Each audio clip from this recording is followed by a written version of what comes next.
මේ ස්ථානයේ අපි වුණත් ඇත්තටම දකිද්දි ප්‍රෞජ්‍යත හාමුදුරුවෝ වශයෙන් මේ ස්ථානයේ හරි පුදුමාකාර විදිහේ গুপ্ত බවක් මෙහි තියෙනවා මහා අමුතු විදිහේ තේජසක්. මොහොත ඊයේ රෑ තමයි ආවේ මේ ආරණ්‍ය හරි බයජනක බවක් තමයි මුලින් ඇති වුනේ. මෙතන කවුරුණත් එකපාර පළමු අවස්ථාව මෙතන හරි පුදුම විදිහට සිතට මහා ව්‍යාකූල බවක් ඇති කරන්න පුළුවන්.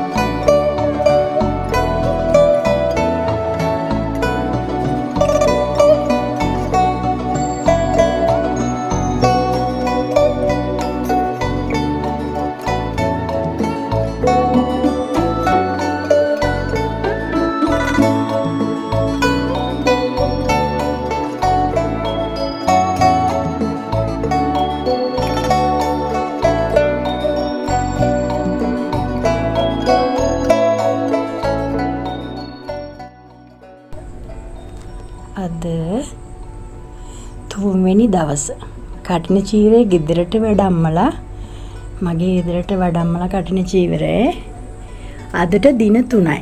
අද තුන්වෙනි දවසේ පළවෙනි දවසේ පිරිත් දේශනයක් තිබ්බා.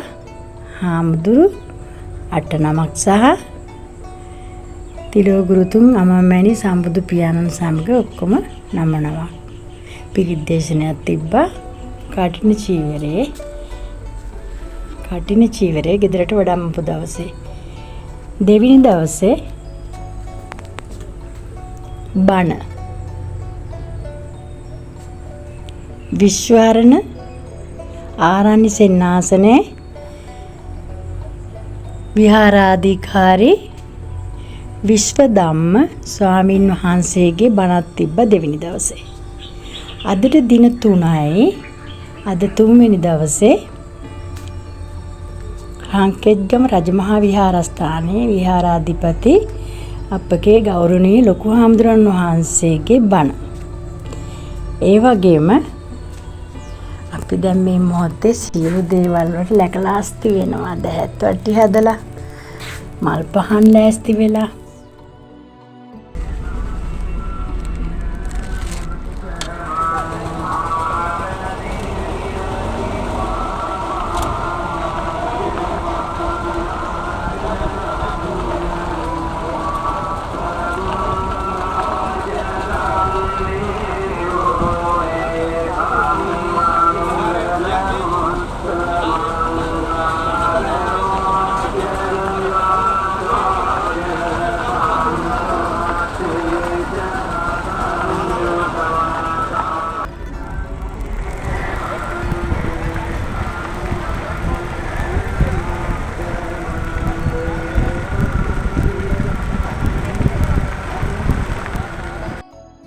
කුසලයෙන් පළමු කුසලය වෙන මේ කටින මහා චීවරය පඳු පොවන අවස්ථාවක්.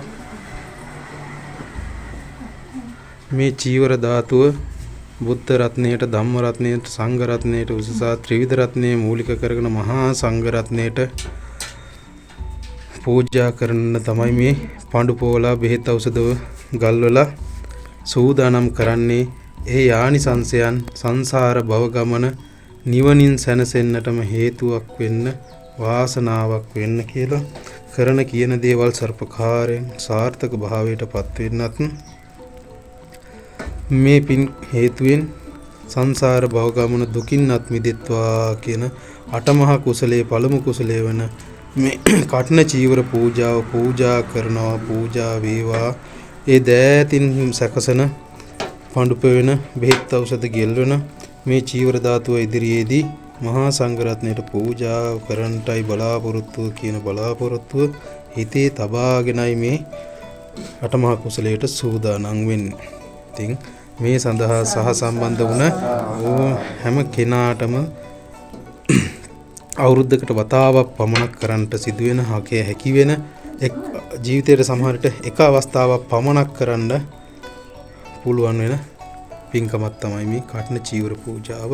ඉතින් මේ සඳහා දැන් කටන චීවරයෙන් මසා ගත්තා. මහල ඉවරලා ඖෂධ ගැල්වීමක්, පඳු බෙවීමක් තමයි මේ සිදු කරන්නේ. සියලු දෙනාටම තෙරුවන් සරණයි.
ඔක්කොම පිටින් තියන පස්සේ අතට ගමු.